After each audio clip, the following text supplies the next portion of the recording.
Приветствую на канале. В этом видео хочу показать подкормку для перца.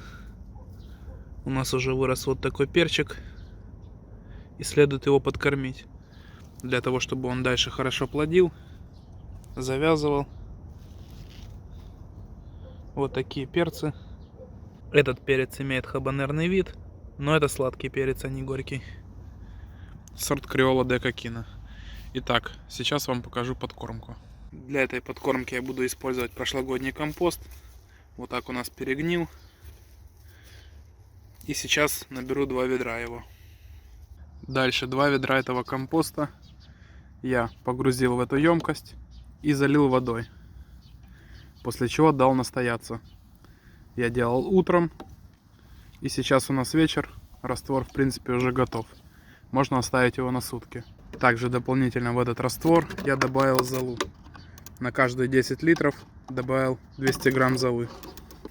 Компосту даю настояться для того, чтобы все вредители, которые живут в компосте, у нас утопились.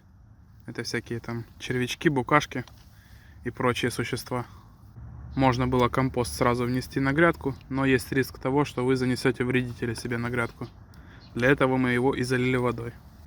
Дальше, когда у нас зола настоялась в растворе, мы добавим уксус. Уксус у нас добавляется для того, чтобы зола перешла в легкодоступную форму для растений. Итак, сейчас добавим.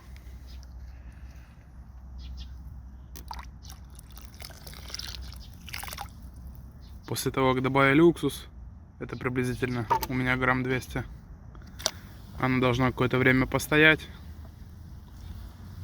Оно у нас немножко будет шипеть. Где-то минут через 10 можно будет использовать. От такой подкормки наши растения будут расти очень быстро.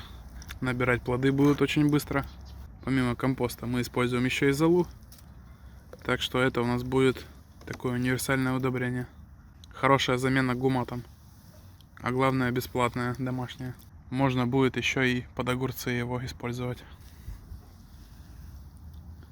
Сейчас оно пошипит минут 5-10. И дальше покажу, что с ним делать.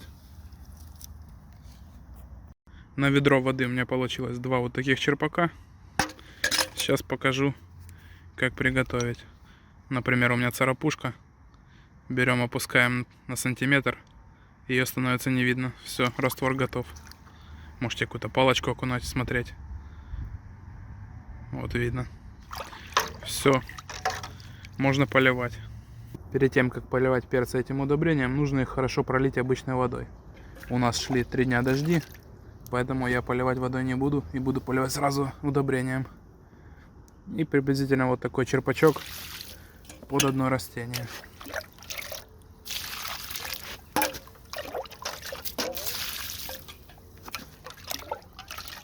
Также у меня здесь растет кукуруза.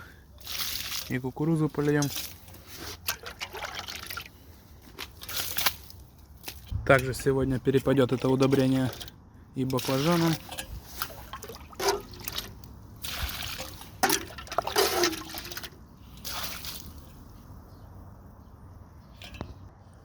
А также полью огурец.